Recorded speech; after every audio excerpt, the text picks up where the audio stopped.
bond between a father and his children is a special bond.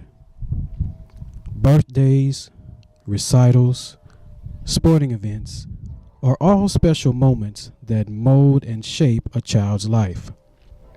So when dad isn't there, that causes a major void. In today's episode, we're going to talk with Patrick Ryan Sr. and Patrick Ryan Jr. about raising the next generation here on Black Men's Digest TV.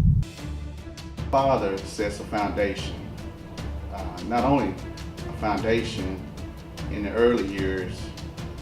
A father is someone who gives you social, emotional development. I feel like having a father is a good thing because you have that father figure that you can look up to, you get advice from them, and also at the same time it can be an example of how you want your son or your husband to be like. A father sets the tone. If the father's not present, if the father is the priest of his household. Girl's first love really is her father. When she has a father in the home, that's where she learns how to love a man. And by not having that male in my life growing up, I realized I never learned how to love a man. A young man's first example of being a good husband and a good father is his own father. And without that, he has no idea how to treat women, including his mother.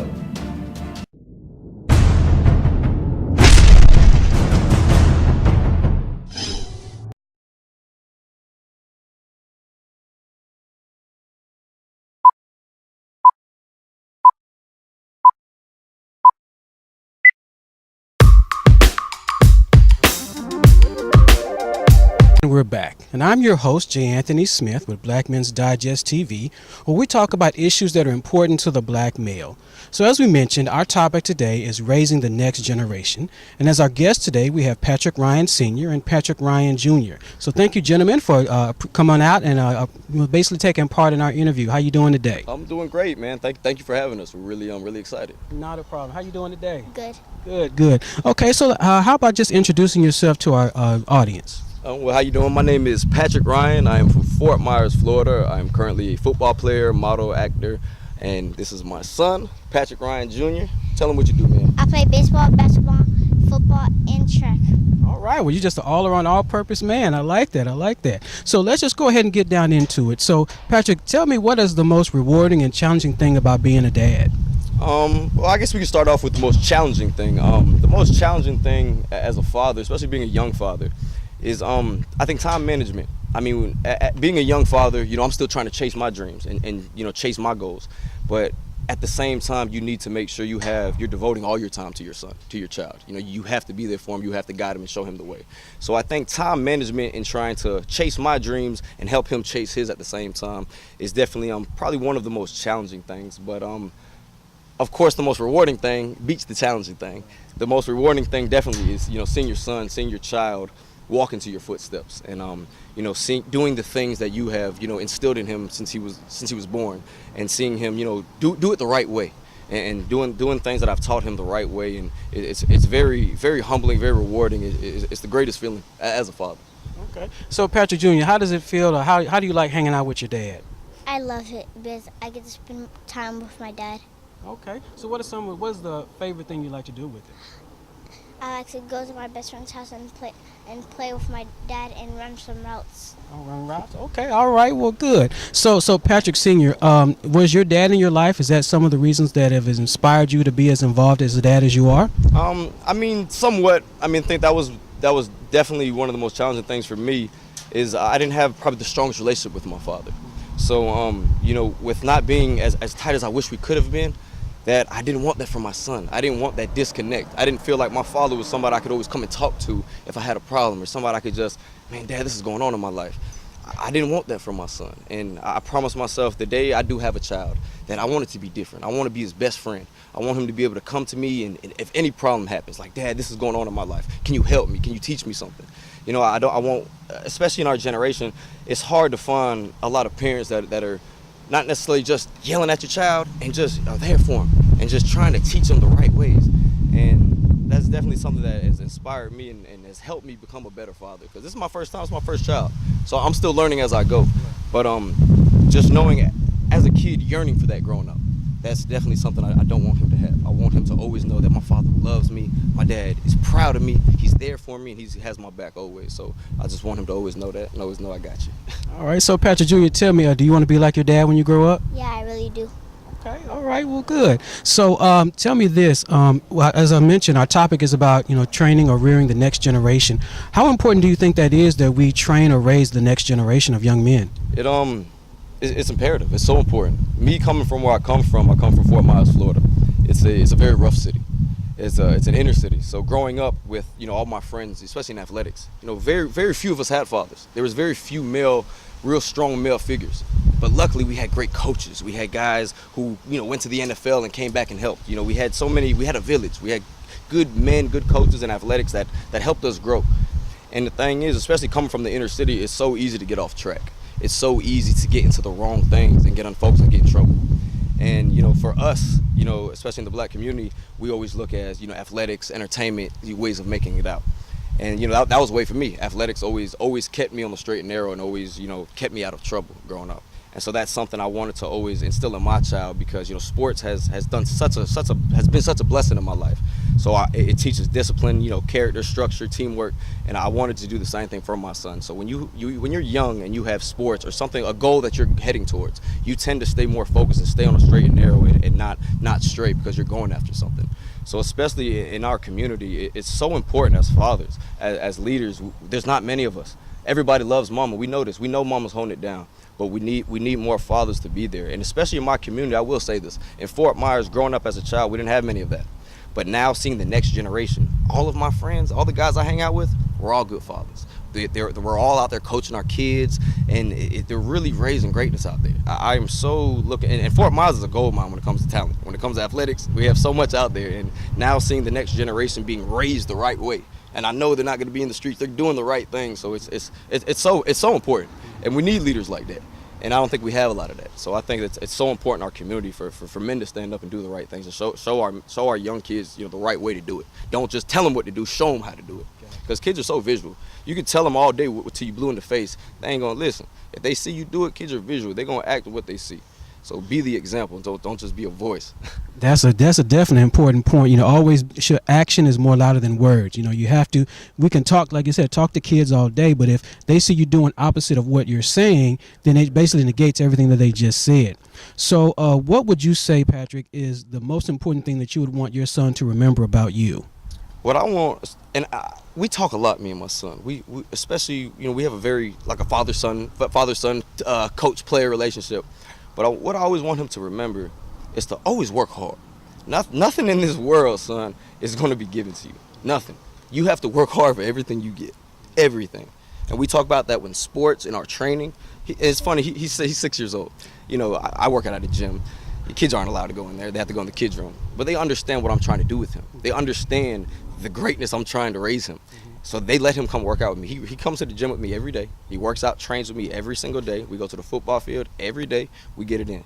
And I tell him, like, son, you got to understand there's somebody else out there working harder. You got to work hard for everything you get in life, in sports, in business, in anything. Nothing's going to ever be handed to you. So one thing I've tried to always show him since he was a baby is, man, daddy works hard. Daddy wakes up early in the morning and puts his body through hell just to chase a dream and chase a goal, so we could all be happy one day. And so I just want him to always remember to always work hard in life, especially being a colored kid in America. It's tough as it is. You have to always know, and also how to keep composure.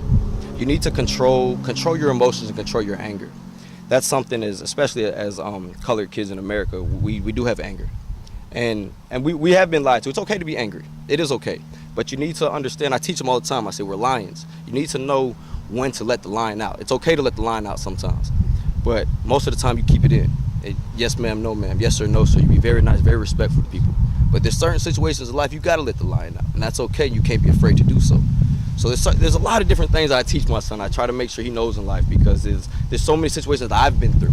I could be dead right now. I could be in jail right now. There's so many situations that I have learned and have grown wisdom from. that I have to pass on to him, because if not, I can't let him fall through the cracks.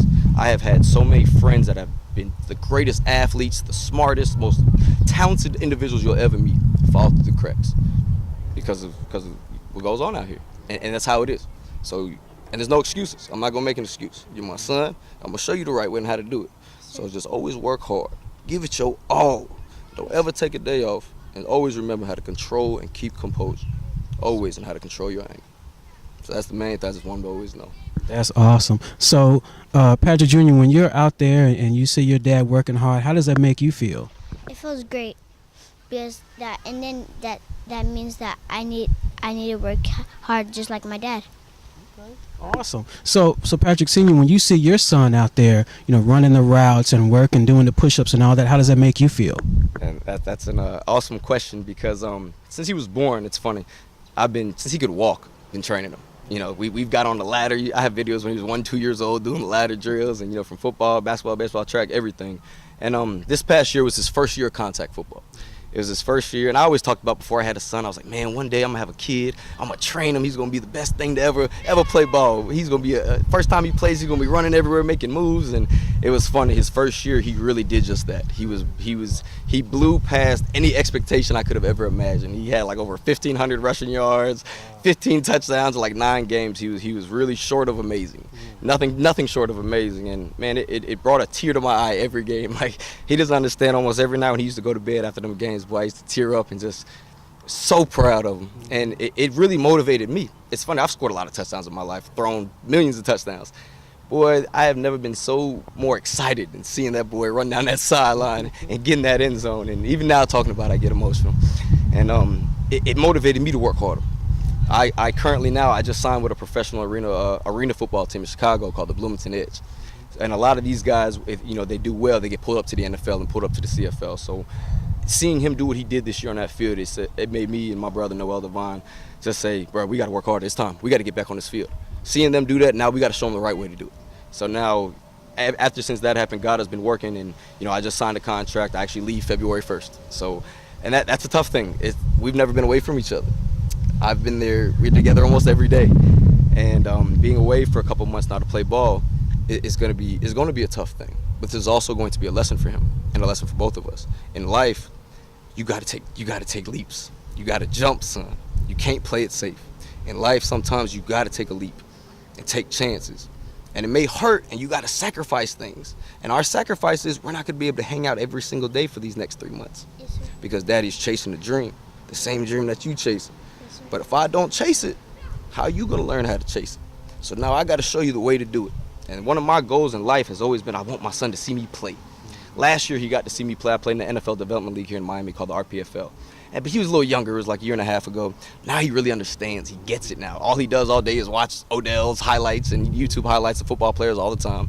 So he gets it now. So this is an ultimate dream of mine. My son gets to see me play and do it the right way. So now I better just give him an exciting show to watch. I better play my ass off. Exactly. Well, we definitely, applaud you, and definitely going to do some great things out there. So, as to recap, brothers out there that have a relationship with your child, it's very important. As you can see the chemistry between Patrick Sr. and Jr., you can have that as well. And if not, fight for it. If you do have it, cherish it, because the next generation is watching us, watching what we do, what we say, and it's them that are going to carry on the torch for what's going to be in the future.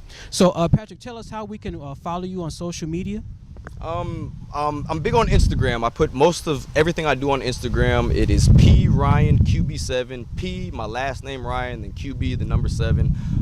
Please follow me, and the reason being because I take you into my life. I'm not very private. I show you everything that we do. Almost every day we're working out, we're training. You see us on video. You see more, not just the football player, the model, the actor. You see more of Patrick Ryan, the father, the man that I am. What I do on an everyday basis. I'm not every day out there partying, doing a lot of fancy events.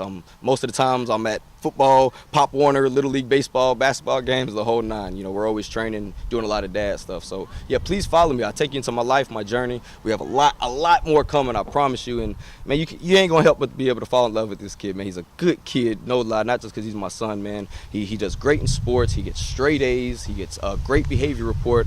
I couldn't be more proud of him. As much as we stress sports, you don't understand how important education is, especially in our community. I went to college. I have my bachelor's degree.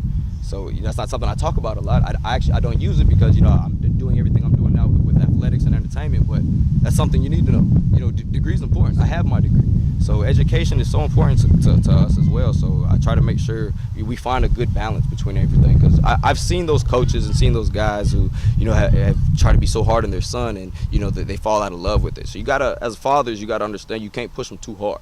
You have to find a good balance. But so yeah, please, sorry to get off topic, please come follow me, P Ryan QB7. I have a Facebook at Patrick Ryan. But that's all I have. I have one Facebook, one Instagram. If you see anything else out there, it's not me, it's a fake page. But yeah, please come follow me, man. We take you into our lives. We do a lot of good out here. So but we love y'all, man.